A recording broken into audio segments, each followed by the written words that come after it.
Hello, j'espère que vous allez bien. Dans cette nouvelle série de vidéos, nous allons voir comment télécharger et installer Eclipse. Allez, c'est parti. Donc, je mettrai le lien dans la description. On va se rendre sur Google, on va taper Eclipse.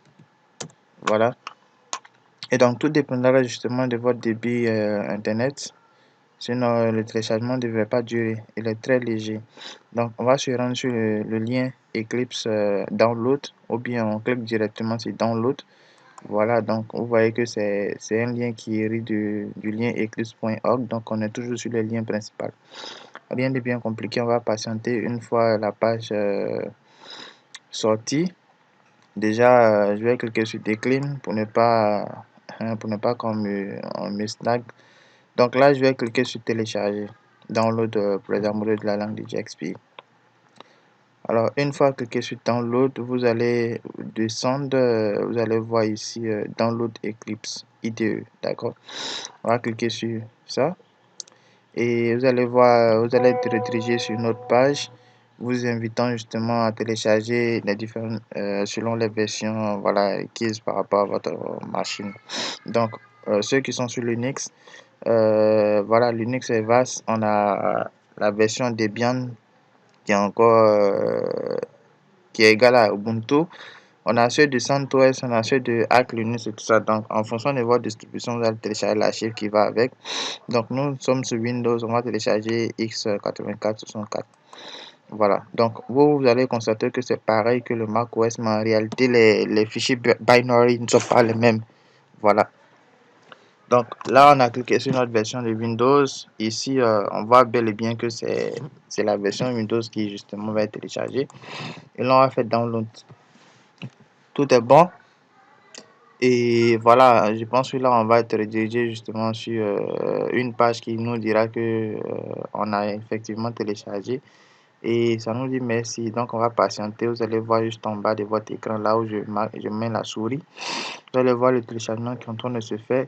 Et donc, ce que moi, je vais faire, je mets la vidéo sur pause. Et après le téléchargement, on va voir justement comment l'installer, tout simplement. Ok, maintenant que le téléchargement est fini, on va cliquer ici, juste en bas. On clique sur Open. Je vous ai dit dans l'intro que la machine virtuelle que j'ai installée en anglais, donc chez vous, ça va pas être open, ça va être ouvert. Donc moi, je vais faire run, exécuter. Vous faites oui. Et on va patienter. L'étape reste la même. Vous faites suivant, suivant et ensuite terminer, tout simplement. Du coup, là, on a notre installeur qui s'est déclenché. Voilà, donc là, nous, on ne fait pas du C++ ni du C. Voilà, on ne va pas travailler sur des projets entreprises, on va travailler dans un premier temps sur des codes Java en du. Voilà, on va sélectionner IDE for Java Development.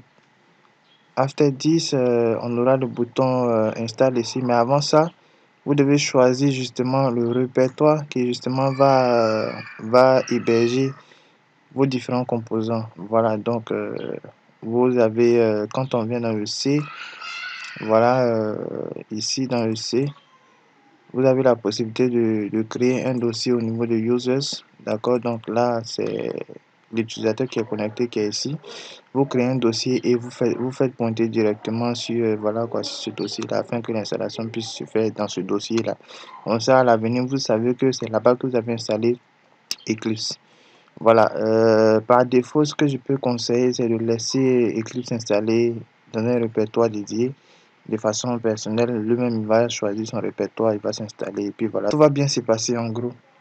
Et donc, une fois que vous avez décidé de prendre une bonne décision, vous cliquez vous cliquez sur, une fois que vous avez décidé de prendre une bonne décision, vous cliquez sur le bouton installer et voilà, vous allez être invité à lire et accepter les conditions d'utilisation.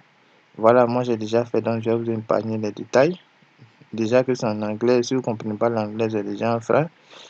Vous avez la possibilité de copier-coller dans Google Traduction puis avoir des informations par rapport à ça. Même si c'est pas une plateforme qu'on conseille en termes de traduction, mais vous aurez déjà une idée sur les conditions. Alors là, on va patienter l'installation et une fois l'installation terminée, félicitations, votre Eclipse est prêt pour emploi. Donc, dans la vidéo suivante, on va démarrer Eclipse et on va écrire notre premier projet Java. Voilà, quand je dis projet, c'est pas forcément faire quelque chose de magique. Nous allons écrire notre premier Hello World, tout simplement. C'est le premier code justement dans tout langage pour tester que l'installation s'est bien déroulée et que tout marche à la perfection. Donc rendez-vous à la vidéo prochaine. C'était une NTK.